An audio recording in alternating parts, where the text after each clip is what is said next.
Kabanata 3. Masyadong masakit ang mga binitawan mong salita kay Ephraim Iha. Paalala kay Charlotte ni Yaya Mending habang tumutulong siya rito sa pagprepara ng almusal sa kusina. Narinig ko kagabi ang mga sinabi mo sa kanya habang nasa veranda kayo. Bagay lamang iyon sa kanya, Yaya. Wika naman niya. This was a fault. Pupunta siya rito nang nakainom. Tapos ay maikitulog. Iyon tuloy ang napala namin. Iha, nakalimutan mo na ba? Magkaibigan kayo? Nakita ko kung paano kanya alagaan bilang kaibigan. It's out of the question, Yaya. Ang pagiging magkaibigan namin ay natuldukan na nangyaring kasalan niya kung bakit ako naiipit ng ganito. Pero isa pa ho, naniniwala ako na ang pagpapakasal ay ginagawa lang ng dalawang taong nag-iibigan, hindi ng mga taong naiipit lang sa sitwasyon. Hindi na lang kumibo si Yaya Mending. Alam nito kung paano mag-isip si Charlotte. Ang masasabi ay nasabi na, at ang pagdaraan ng mga araw, patuloy si Charlotte sa pag-iisip kung paano mapipigilan ang natakdang kasalan.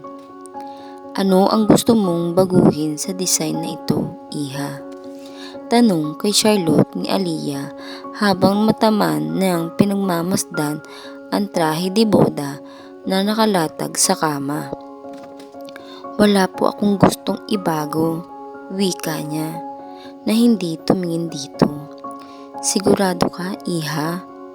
1 buwan na lang at kasal niyo na ni Ephraim.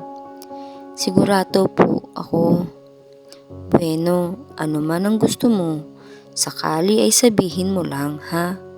Opo. Nang makalis na ang ginang, ay matamnan lang na tinignan ni Charlotte ang damit pangkasal na ipinagawa pa sa sikat na couturier of fashion designer sa lungsod. Ang reception ay nakatakdang ganapin sa Bagong Taong Braganza Pavilion sa kabisera, kung saan ginaganap din ang malalaking handaan at pagtitipon ng mayayaman at bigating tao sa probinsya nila. Napakaganda ng damit na ito, pero ayoko talagang matuloy ang kasal. Kaya isusukat ko siya para siguradong hindi matuloy ang kasal namin ng lalaking iyon. Napangiti siya sa ideyang iyon habang isinusuot ang trahe. Oh, pero siya mismo ay namangha nang makita ang sariling replikasyon sa malaking salamin matapos maisuot ang trahe. Napakaganda nga pala, bagay na bagay sa akin. Ganito ang damit na gusto kong isuot sa araw ng kasal ko. Sa isiping iyon ay bahagyang lumambong ang lungkot sa mukha ni Charlotte. Pero hindi si Ephraim ang lalaking iyon. Sa loob-loob niya na muling nabuhay, ngit-ngit ng kalooban. Ano pa bang gusto mong gawin ko? Wala tayong magagawa. Itinakda tayo para sa isa't isa, Charlotte. Wika ni Ephraim. Nagkakamali ka. Ano ang gagawin mo kapag hindi ako sumipot sa simbahan? Agad niyang nakita ang pagpapanig sa anyo nito. No, you will not do that. Mariin nitong wika. Hindi mong magagawa ipahiya ang pamilya ko. Magagawa ko yan, Ephraim. Kaya kung ako sa'yo ay umurong ka na lang ng kusa na nakatakda nating kasal. Save yourself. Nakita niya kung paano nagtiim ang mga bagang nito. Hindi mo kami ipapahiya, Charlotte. Kilala mo ang pamilya namin. Alam ko kung ano ang magiging impact sa pamilya niyo nang gagawin ko. Kaya Ephraim, pag-isipan mong mabuti ang bagay na ito. Tinitigan siya nitong mabuti. Why are you so proud of yourself, Charlotte? Puno ng hinanakit na tanong nito. Ano ba ang pinagmamalaki mo? Self-esteem ko. Ang respeto ko sa sarili ko. Wala ka nun, Ephraim. Dahil kung mayroon ka, ay hindi ka magdidiktahan ng parents mo. Lalong-lalo, hindi ka matatakot sa papa ko at magpapaliwanag ka sa kung ano talaga ang nangyari ng gabing iyon. Nagtiim ang mga bagang nito. You are too rough, Charlotte. Ikaw pa lamang ang babaeng nakakagawa sa akin ng ganito. Wala pang umuinsulto sa akin sa buong buhay ko. Ikaw pa lang. You deserve what I'm doing to you, Ephraim. Natagpo ka rin ng katapat mo. Bakit ganyan ka? Naging masama ba akong kaibigan sa'yo? Alam mo kung gaano ko pinalagahan ang friendship natin. Alam mo kung paano kita iginalang. Alam ko, pero ilang ulit ko bang sasabihin sa iyo na tapos na iyon? Ha? Napakatigas mo. Sana ay hindi mo ito pagsisihan, Charlotte. Don't worry, I won't. Talaga? Yeah. So uurong ka na ba sa kasal? Magpapaliwanag ka na ba kay Papa at no, I won't do that. Darating ako sa kasal. Sa simbahan. Maghihintay ako roon. Kapag hindi ka dumating, iyon ang hudyat na talagang binaliwala mo na ang pinagsamahan natin sa loob ng mahigit 15 taon. Ang kulit mo rin ano? Talaga. Kaya kung ako sa'yo, pupunta ako sa simbahan. Yun lang at umalis na si Ephraim. I'm sorry, Ephraim, pero galit talaga ako sa'yo. Kasalanan mong lahat ng ito. Hindi ko pa nai-enjoy ang buhay ko bilang dalaga. Ayoko pang matali lalo na sa lalaking hindi ko mahal. At nang gabing iyon, isang pasya ay sinakatuparan ni Charlotte. Nilisan niya ang malaking bahay nila, bitbit ang ilang alahas at perang naitabi.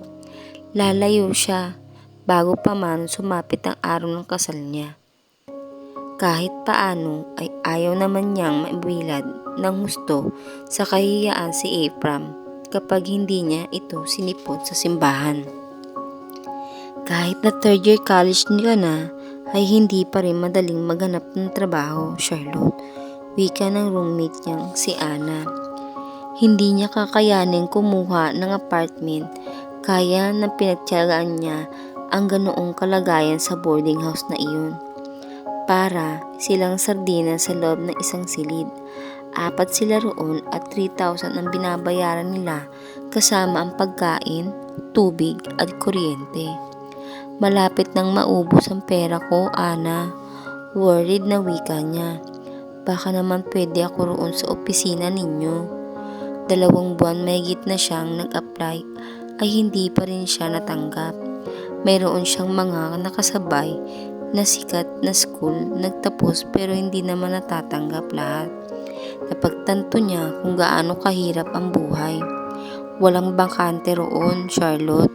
Natatakot nga ako na baka matanggal sa trabaho. Gustong mag-cost cutting ang kumpanya. Halos kalahating empleyado ang tatanggalin. Napangiwi siya. Hindi man sila kasing yaman ng mga bragansa ay hindi naman sila namumblema sa pera. May tubuhan at palaisdaan sila. May manggahan pa sila at sagingan. Malawak na lupain nila na tinataniman ng palay kapag tag-ulan ay kumikita rin ang malaki. Ganun talaga rito sa Manila, Charlotte. Napakahirap ng buhay. Akala lang ng mga nasa probinsya ay napakadaling kitain ng pera rito. Lumong-lumo siya. Namimiss na niya ang mga magulang niya. Bukod pa sa hindi niya nakasanayan ang ganoong buhay. Nag-iisa siyang anak at ang silid niya ay napakalaki at animoy silid ng prinsesa. May aircon samantalang doon na electric fan lang. ang naroon sa kwarto nila. Sa sobrang init ng panahon ay pinagpapawisan pa rin sila at hindi nakakatulog ng mahimbing. Pero hindi niya gustong sumuko. Hindi siya babalik sa kanila. Kung sa bagay, may babalikan pa ba siya matapos siyang takasan ng mga magulang? Sigurado itinakwil siya ng mga ito, lalo na ng kanyang papa na may katigasan talagang magpasya. Ano ka ba naman, miss? Tatawid ng kalsada ay hindi marunong tumingin sa dinaraanan mo. Sita kay Charlotte nang maneho ng kotse na kamuntikan ng makasagasa sa kanya. Tanghaling tapat at nagkagagaling lamang niya sa pinag-applyan ang kumpanya sa Makati. Hindi siya natanggap at said na ang savings niya kaya tulala siya. Pasensya na, natigilan siya na mapagsimo ang bultong bumaba sa kotse. Ephraim? Nang mga sandaling iyon ay wala siyang ibang gustong gawin kundi tumalilis palayo rito, subalit tila siya tinakasan ng lakas dulot ng matinding init ng araw. Charlotte! Gulat din ang reaksyon ni Ephraim. Tumalikod siya sa direksyon nito at pilit na naglakad. Masakit ang paa niya dahil natapilok iyon nang marinig ang busina nito kanina. Ganoon man ay tiniis niya. Charlotte! Tawag sa kanya ni Ephraim. Hindi niya ito nilingon. Lumakad siya patungo sa isang building at pumasok sa loob. Nagmumukha siyang tanga dahil sa kalintuhang nanggahari sa kanya. Pahiyang-pahiya siya sa iniisip na nakita siya ni Ephraim. Sa ayos niyang iyon na mukhang wala sa sarili at talagang pagod at gutom. Dating sa boarding house ay tulala pa rin na nagpaupo na lang siya sa sofang nasa sala. Bakit hindi ka na lang kasi bumalik sa inyo, Charlotte? Suhestyon sa kanya ni Ana nang abutan siya sa sala na parang iiyak. Naiisip niya pa rin ang eksena kanina sa kalsada. Hindi niya makalimutan ang facial expression ni Ephraim na parang nakakita ng babalaghan. Ano ang gagawin ko roon? Tanong niya. Hindi na ako tatanggapin ng parents ko. Kung bakit naman kasi nagmatigas ka? Paninisi nito sa kanya. Sa lahat ng boarders ay ito lamang ang tanging nakakaalam ng buong buhay niya. Inilihim niya iyon sa iba. Tignan mo tuloy ngayon, Charlotte, parang nakakarma ka. Natigilan naman siya. Parang tumalab ang sinabi nito sa kaibuturang bahagi ng puso niya. Sorry Charlotte, hindi ko intensyon na saktan ka. Nabigla lang ako. Depensa naman nito nang makita ang naging impact na yun sa kanya. Walang kaso, nagbubuntong hininga siya at pilit na nire-relax ang sarili. Makakahanap din ako ng trabaho, Ana. Tinitignan ni Charlotte ang mga paninda sa sidewalk pagkagaling niya sa isang opisina kung saang lugar siya nakakarating sa pag-a-apply ng trabaho. Hindi pa rin siya natatanggap. Nagugutom na siya, 6:00 pasado na at hindi pa rin siya nakakapangtanghalian.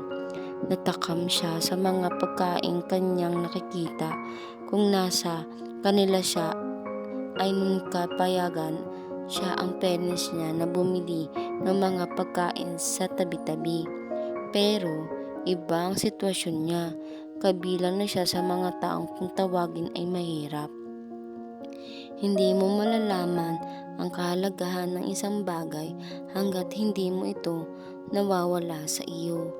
Bigla na lamang sumingit sa isip niya ang kasabihang iyon. Habang dumudukot siya ng barya sa kanyang wallet. Ipinilig niya ang ulo at saka lumapit sa nagtitinda ng fishbowl. Sa una lang, siya nakadama ng awkwardness na kumain sa tabi ng kalsada. Nang simulan niya ang pagsubo ay iyong gutom ang nangingibabaw sa kanya. Nakadalawang stick siya ng fishball.